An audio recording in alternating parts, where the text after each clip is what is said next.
Hello everyone, welcome to today's newspaper analysis. So today we will be discussing this 4 news of 26th August. But before starting the class, let me tell you one thing. This is the,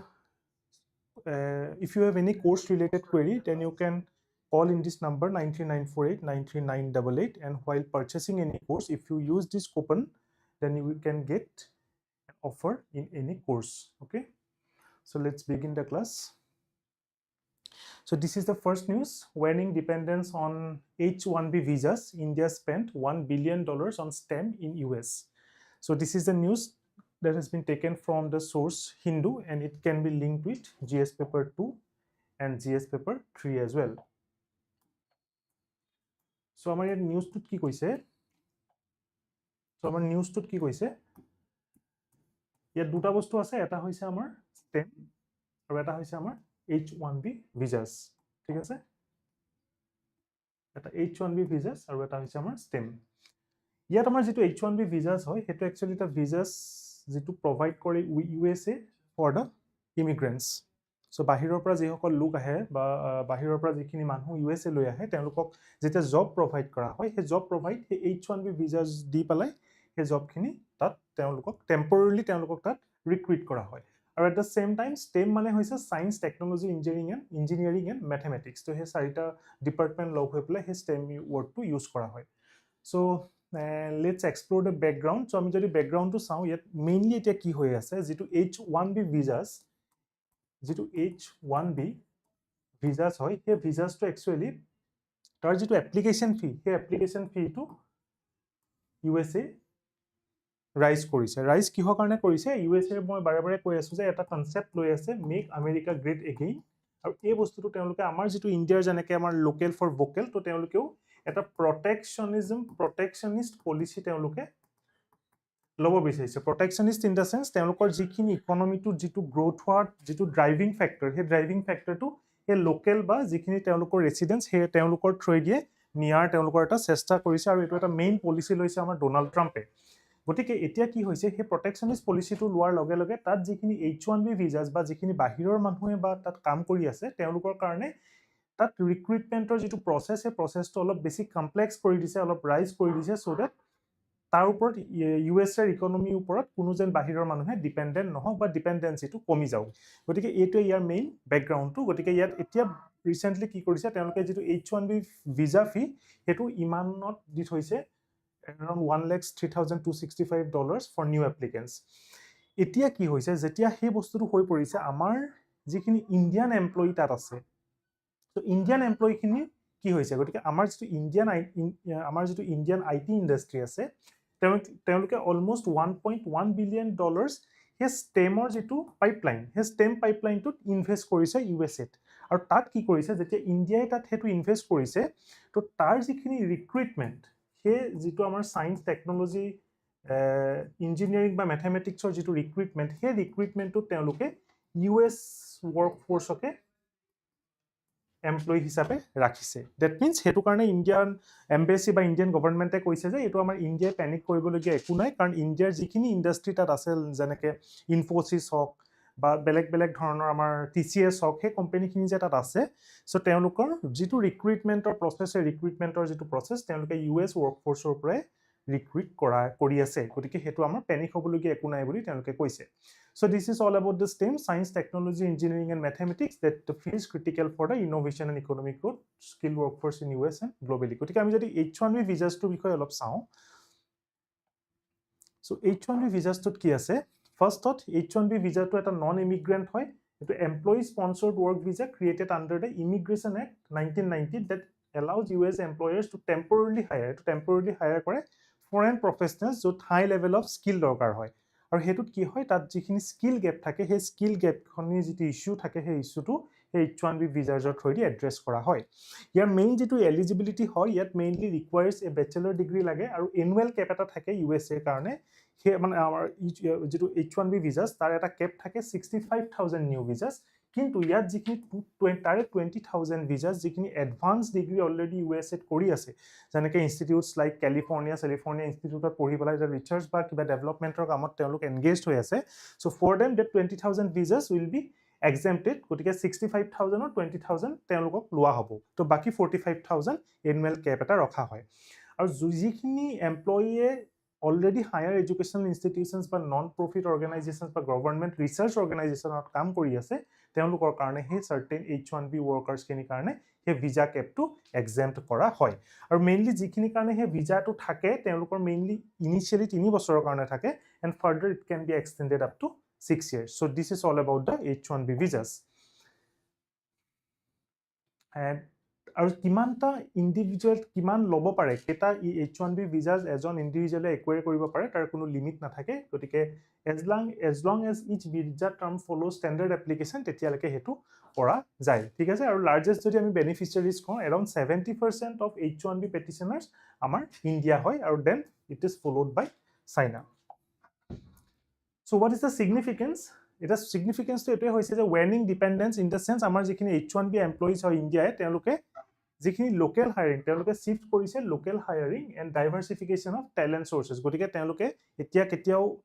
USA এৰ সেই H1B visa ওপৰত dependent নহয় আৰু তেওঁলোকে mainly ইমানটো dollars 1.1 billion dollar already US টেমত invest কৰিছে education বা ৰিসাৰ্চ পাৰপসৰ কাৰণে আৰু তাৰ পৰাই তেওঁলোকে স্কিল ওয়াৰ্কফোৰ্স ৰিক্ৰুইট কৰিছে in the US territory bilateral cooperation আৰু এটো যেটো আমাৰ H1B program হেতু remains a key pillar of US India economic cooperation যদিও হেতু এটা কেপ লগাইছে বা হেতু রাইজ কৰিছে স্টিল ইন্ডিয়াৰ যিখিনি বহুতখিনি ইউথ আছে বা ষ্টুডেন্টস আছে তাত গৈ পেলাই ওয়ার্ক কৰি আছে এতিয়াও গতিকে it makes A strong bilateral cooperation between both India and US আৰু এটা ইন্ডাষ্ট্ৰি এডভোকেসি হয় আৰু US যিখিনি ষ্টেক হোল্ডাৰ্স আছে তেওঁলোকে নেসকম বুলি এটা অৰ্গানাইজেচন আছে তেওঁলোকে কৈছে যে হে পাৰ্টিকুলাৰ অৰ্গানাইজেচন এটা ৰোল প্লে কৰিছে ইন্ডিয়ান ইন্ডাষ্ট্ৰিত in addressing the immigration policy concerns So what are the challenges? Eta first hoise cost burden to bahut beshi high hoi goise hetu karone eta protectionist sentiment USA loi loise tar karone eta uncertainty ahise all over the world or skill shortages tat jikhini already skill ase tat jikhini issues ase hekhini jate address koribole jodi enako H1B visa price to hike kori die hetu Indian companies khini eta challenges face koribo pare so what should be the way forward firstly engagement second local hiring India already local hiring কৰিছে আৰু হেতু local hiring to continue কৰিব লাগে strengthen বা domestic skilling ত India focus কৰিব লাগে India নিজৰ মাৰ্কেটত বেছি ফোকাস কৰিব লাগে না ডাইভাৰসিফাই বেলেগ মাৰ্কেটত ইউৰোপ সাউথ ইষ্ট এছিয়া তো গৈ পেলাই ইন্ডিয়াই সেই কোম্পানী বিলাক বা সেই ইনভেষ্টমেন্ট বিলাক কৰিবলে দৰকাৰ আছে তেতিয়াহে আমাৰ যেটো এটা আইসোলেশনিষ্ট পলিসি হেতু পৰা আমি ডাইভাৰ্ট কৰিব পাৰিম so this is the prelims practice question you attempt it and put your answer in the comment section below this is the mains question that you attempt it and send your answer to my mail id tumalke jetia question to attempt kori pelai tumalke mur e mail id tut tumalke answer to pathabo para aru etu link kori thua ase etu number tumalke muk yat any APSC ba UPSC query karone tumalke muk reach koribo pariba ঠিক আছে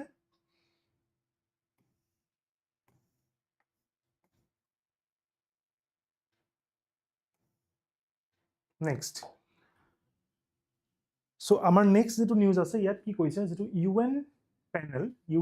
United Nations committee on the elimination of racial discrimination এটা UN committee হয়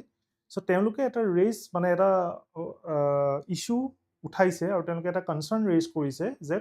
আমাৰ যিখিনি SC ST আৰু যিখিনি Rohingya communities ওপৰত আমাৰ targeted violence এতিয়াও চলি আছে গতিকে এটো এটা ইস্যু তেওঁলোকে কনসাৰ্ন ৰেজ কৰিছে and the news has been taken from the source Hindu and it can be linked to GS paper 2 and GS paper 1 okay so this is the background yat ki hoise jikhon UN committee of elimination of racial discrimination ami jitu CRD বুলি কওঁ তেওঁলোকে এটা grave concern raise কৰিছে over reports of large scale human rights violations against SC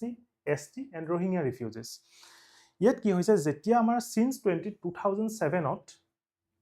amar India first review korisile he committee khone jetia findings khini paisile 2007 or parai kisuman racially motivated violence excessive force extrajudicial killings arbitrary detention torture and sexually violence he law enforcement officials khini already কৰিছিলে বুলি তেতিয়াৰ পৰা পাই আছিল কিন্তু recently কি হৈ গল যেটো আমাৰ পাহালগাম এটেক হল হে পাহালগাম এটেকৰ পিছত হে পেহেলগাম এটেকৰ পিছত কি হৈছে ইয়াৰ যেটো ইনষ্টিটিউশনাল যিবিলাক এনফোৰ্সমেন্ট যিবিলাক লিগেল ল বা ইনষ্টিটিউশনাল এনফোৰ্সমেন্ট তেওঁলোকে আৰু বেছি এই পাৰ্টিকুলাৰ কমিউনিটি গিটা টাৰ্গেট কৰিছে বুলি হে কমিটিখনে জনাবলৈ দিছে সো আমি যদি চাও যে UN committee on the elimination of racial discrimination hetu saba amar yat tar agota ami etu sabo lagibo je international convention on the elimination of all forms of racial discrimination jitu ICRD buli ami kau hetu eta hoise human right treaty hoy jitu 1965 ot adopt korisile to eliminate racial discrimination guaranteed equality before law and prohibit hate speech gotike amar jikhini racial discrimination bilak reduce koribo karone he particular treaty to adopt kora hoisile aru ei treaty to jitu amar monitor kore hey particular committee khone aru ei committee khonot around 18 John independent experts আছে जितुए हे with time hey report khini ba review kori thake aru they reviews periodic report submitted by the states okay aru yar ji teolukor jikhini observation ba teolukor jikhini suggestions he suggestions khini only advisory in nature and are not binding to any country or state So India's যেটো position আছে ইন্ডিয়াৰ পজিশনটোৰ যেটো caste আৰু ৰেছৰ মাজত আছে তেওঁলোকে India এটো এটা position লৈছে যে কাষ্টটো আৰু ৰেছটো দুইটা কমপ্লিট বেলেগ বস্তু হয় কাৰণ ৰেছ আৰু ডিসেন্ট এই দুইটা বস্তু কমপ্লিট বেলেগ হয় আৰু কাষ্টটো বেলেগ হয় গতিকে হেতু কাৰণে তেওঁলোকে ইনিশিয়ালি হে গুটে কথাটো তেওঁলোকে ক্লিয়াৰলি কৈ দিছে আৰু যেটো আমাৰ লিগেল ফ্ৰেমৱৰ্কস বা কনস্টিটিউশনাল সেফগাৰ্ডস আমাৰ ইন্ডিয়া অলৰেডি কনস্টিটিউশনাল থ্ৰইদি হে বস্তুটো লোৱা আছে বুলি তেওঁলোকে জনাইছে ঠিক আছে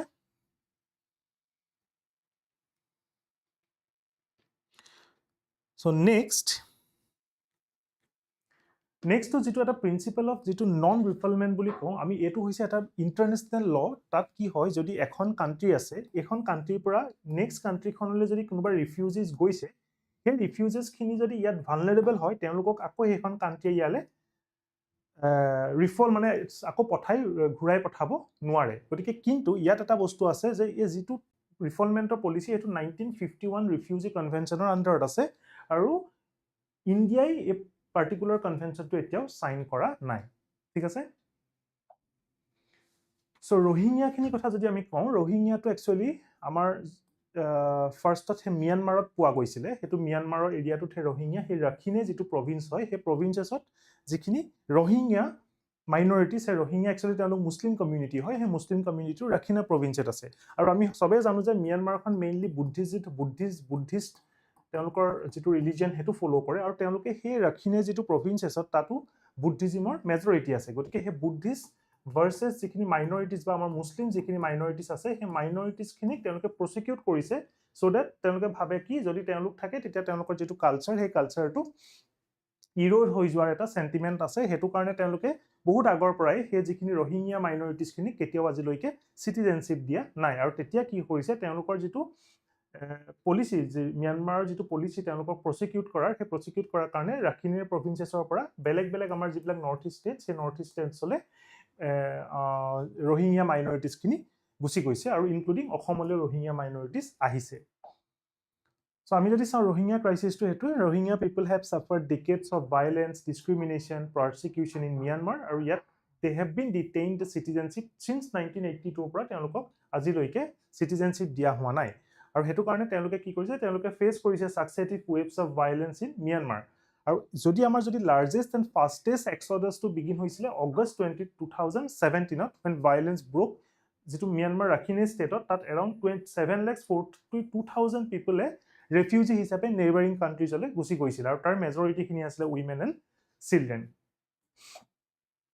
গতিকে এটো it's all about the Rohingya crisis আৰু ইয়াৰ মেইন যদি আমি অ্যাটাক টু চাও কিয়ৰ অ্যাটাক কৰিছে মেইনলি তেওঁলোকৰ যেটো বাৰ্মা সিটিজেনশিপ ল হেতুৰ মতে তেওঁলোকক ইলিগেল ইমিগ্ৰেন্টস ঘোষণা কৰিছে যোনে বাংলাদেশৰ পৰা আহিছে বুলি তেওঁলোকে সাসপেক্ট কৰিছিল আৰু যেটো ষ্টেট স্পন্সৰ্ড প্ৰসিকিউশন হেতু কিহৰ কাৰণে হয় যেটো তেওঁলোকৰ বুদ্ধিষ্ট ডমিনেটেড নেশনাল আইডেন্টিটি হয় আৰু তেওঁলোকৰ হে পাৰ্টিকুলাৰ ৰেষ্ট্ৰিকশনস বিলাক মুভমেন্ট আৰু তেওঁলোকৰ যিবিলাক ল হেবিলাকৰ লগত এলাইন নহয় বুলি তেওঁলোকে কমপ্লেইন কৰিছে So this is the prelims question based on UN Committee of Elimination of Racial Discrimination. Attempt it and put your answer in the comment section below. So this is the third question. It's all about the suicidal rate, the increase in the suicidal rates among the students. Yet ki hoise jitu IIT Delhi recently ejon lorai 31-year-old MSc student ejone suicide korile aru he suicide to korar loge loge তাত এটা সাংঘাতিক protest start হৈ গৈছে যে তেওঁলোকৰ যিখিনি students আছে ষ্টুডেণ্টছৰ কমিউনিটিয়ে কৈছে যে সেই যিটো ছুইচাইড হৈছিলে সেই ছুইচাইডটো not because of his mental health but because of the academic pressure that the students have been facing in the institute. So IIT তেওঁলোকৰ যিটো একাডেমিক প্ৰেছাৰ ফেচ কৰিছিলে সেইবাবেহে আৰু কিছুমান লুফলছ আছে লিগেল লুফলছ আছে বা ইনষ্টিটিউচনেল কিছুমান লুফলছ আছে সেইটো কাৰণে তেওঁ ছুইচাইড কৰিছে বুলি ষ্টুডেণ্টছখিনিয়ে প্ৰটেষ্ট কৰিছে চ' ইয়াত কি হৈছে সেইটো আমাৰ এতিয়া বৰ্তমান দিল্লীয়ে কি কৰিছে তেওঁলোকে এখন 7 মেম্বাৰ এক্সটাৰ্নেল কমিটি তেওঁলোকে গঠন কৰিছে সেই পাৰ্টিকুলাৰ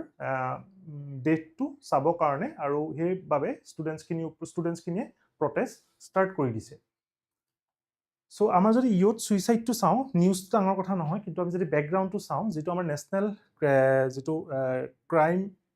নেশ্যনেল এইটো NCRB একচুৱেলি মই ফুল ফৰ্মটো পাহৰি গৈছোঁ নেশ্যনেল ক্ৰাইম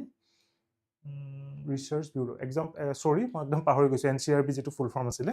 চ' NCRB যিটো ডাটা হয় সেই ডাটাটোৰ মতে এক্সিডেণ্টেল ডেথছ এণ্ড ছুইচাইডছ ইন ইণ্ডিয়াৰ ৰিপৰ্টছত ইণ্ডিয়াৰ ষ্টুডেণ্টছে এৰাউণ্ড 1.7 লাখ ছুইচাইডছ এনুৱেলি কৰা হৈছে sorry national criminal record bureau আছিলে হা মোৰ এতিয়া মনত লাগিছে চ' নেশ্যনেল ক্ৰিমিনেল ৰেকৰ্ড ব্যুৰ নে নেশ্যনেল ক্ৰাইম ৰেকৰ্ড ব্যুৰ সেই দুটা ভিতৰত আছিলে গতিকে সেই ৰিপৰ্টৰ মতে 1.7 লাখ ছুইচাইডছ এনুৱেলি ইণ্ডিয়াত হৈ আছে আৰু চবতকৈ ৱৰিছম কথাটো হৈছে কি 2002 7.6 ষ্টুডেণ্টছে ছুইচাইড কৰিছে আৰু চবতকৈ ডাঙৰ কথা ইয়থৰ যিটো 15 to 29 ইয়াৰ্ছৰ হয় তাৰ লিডিং কজ অফ ডেথটোৱে হৈছে ছুইচাইড গতিকে ইমানটো ৰেটত ছুইচাইড কৰিবলৈ ষ্টুডেণ্টে লৈছে আৰু ষ্টুডেণ্টছৰ যিটো ছুইচাইডেল ৰেট সেইটো 32.15% ইনক্ৰিজ হৈছে সিন্স 2017 এণ্ড ষ্টেটছ লাইক যিখিনি সাউদাৰ্ণ ষ্টেটছ সেই সাউদাৰ্ণ ষ্টেটছত ছুইচাইডেল ৰেটটো বেছি হৈছে কাৰণ সেইটো তেওঁলোকক কিহৰ লগত ৰিলেট কৰিছে হায়াৰ ডেভেলপমেণ্ট লেভেলছৰ লগত তেওঁলোকক কৰিলেট কৰিছে তেওঁলোকৰ হায়াৰ এছপাইৰেশ্যনছ থাকে হায়াৰ কম্পিটিশ্যন থাকে গতিকে তেওঁলোকৰ হায়াৰ এডুকেশ্যন কোৱালিফিকেশ্যন থাকে সেইবাবে কিন্তু যদি আমি পুৰ ষ্টেট লাইক বিহাৰত চাওঁ তাত কিন্তু ছুইচাইডেলৰ ৰেটটো বহুত কম গতিকে আমি সেইটো এটা হায়াৰ ডেভেলপমেণ্ট লেভেলছৰ লগতো ছুইচাইডেল ৰেটটো কৰিলেট কৰিব পাৰোঁ as per the national crime record ব্যুৰৰ report So this is the policy measures related to the mental health. First যেটো লৈছিলে আগতে আমাৰ কি আছিল যে যদি সুইসাইড কৰা হয় সুইসাইডেল ৰেটটো একচুয়ালি এটা ক্ৰিমিনেল অফেন্স হিচাপে ডিক্লেয়াৰ কৰা হৈছিল but mental health care act 2027 or আন্ডাৰত it decriminalizes the suicide as assures adequate medical relief to those attempting suicide. হেতু ফাৰ্স্ট দেন নেশনাল সুইসাইড প্ৰিভেনশন যেটো স্ট্ৰেটেজি আহিলে হেতু তেওঁলোকে টাৰ্গেট কৰিলে যে 10% ৰিডাকশন সুইসাইড ৰেট ডিক্ৰিজ কৰিব বাই 2030 আৰু তেওঁলোকৰ যেটো ফোকাস এৰিয়া হেতু সাৰ্ভিলেন্সত থাকিব ডাটা কালেকশনত থাকিব মেন্টেল হেলথ সাৰ্ভিসেছৰ এক্সপানশনত থাকিব তেওঁলোকৰ যেটো reducing access to means like pesticides drugs এবিলাকৰ এক্সেসিবিলিটিটো কমাই দিব আৰু কিছুমান মিডিয়া গাইডলাইনছ থাকিব for responsible reporting national mental health programme launch কৰিলে 1982 তাত তেওঁলোকে মেইন পিলাৰ ললে এটা ডিস্ট্ৰিক্ট মেন্টেল হেলথ প্ৰগ্ৰাম এটা প্ৰাইমাৰী হেলথ কেয়াৰ আৰু focus on early detection and treatment টেলিমানছ ইনিচিয়েটিভটো হৈছে এটা টেলি মেন্টেল হেলথ হেল্পলাইন হয় যে 24/7 কাৰোবাৰ যদি এনেকুৱা টেন্ডেন্সি আহে তেতিয়াহ'লে তেওঁলোকে সেই পাৰ্টিকুলাৰ আৰু মাল্টিপল লেংগুৱেজত থাকে তেতিয়া তেওঁলোকে তাত ফোন কৰিব পাৰে হেল্পলাইন নাম্বাৰত আৰু তেওঁলোকৰ যিবিলাক ইস্যু সেইটো কৈ দিব পাৰে একেধৰণে মনোদৰ্পণ যিটো ইনিচিয়েটিভ এটাটো অনলাইন কাউন্সেলিং হয় আৰু সাইকোলজিক্যাল সাপোৰ্ট মেইনলি স্কুলছ আৰু কলেজ ষ্টুডেণ্টছৰ কাৰণে So what is the significance of this report? Eta first hoise student welfare or mental health to akko eta je amar emphasize koribo lagibo tar eta reflection hoise eta institutional accountability to khub beshi dorkar parental supervision lagibo peer support lagibo aru amar preventive measures to prottekhon institute ote ba higher education ot he preventive measures kini ami lobo lagibo